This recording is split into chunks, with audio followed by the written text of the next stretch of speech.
Everybody doubts themselves. Everybody second guesses themselves. And I doubted myself and I second guessed myself just as much as any other person.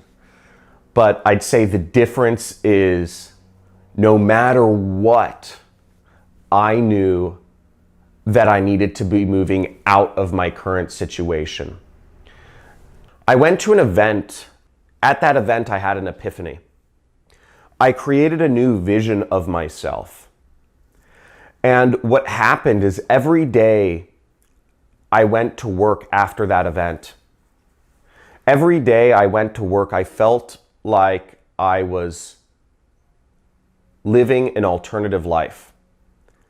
Because in my mind, I already had a new vision for myself already created. And that new vision of myself was that I was free. So every day I went into work, I felt in limbo and I didn't feel like I belonged there.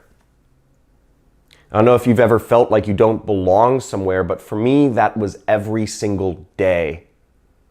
That kept me focused, because if you're somewhere where you don't feel you belong, if you're in a situation where you don't feel is correct for you, if you feel a sense of unease with what you're doing or who you're surrounded by, if you feel incongruent with yourself, you work very hard to move out of that situation.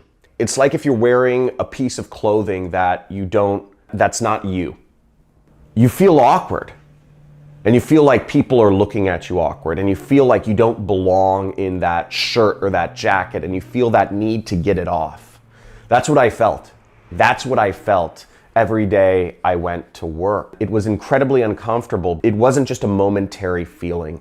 It was pervasive. There wasn't really an option. I started noticing that my doubts and my second guessing were my brain playing tricks on me. And I stopped taking them seriously. I realized that my own doubts and that my second guesses were not my own. That those doubts that bubbled up in my brain, those second guesses about my direction, those were actually what society wanted me to think. And I realized those thoughts were not my own. Those thoughts were society's trying to claw me back into the safety net of that structured corporate world that we've been educated on for our entire lives. And once I realized that those doubts were not my own, but they had been educated into my brain by my friends, by my family, by my teachers, I started realizing that I had to move beyond them. And I did.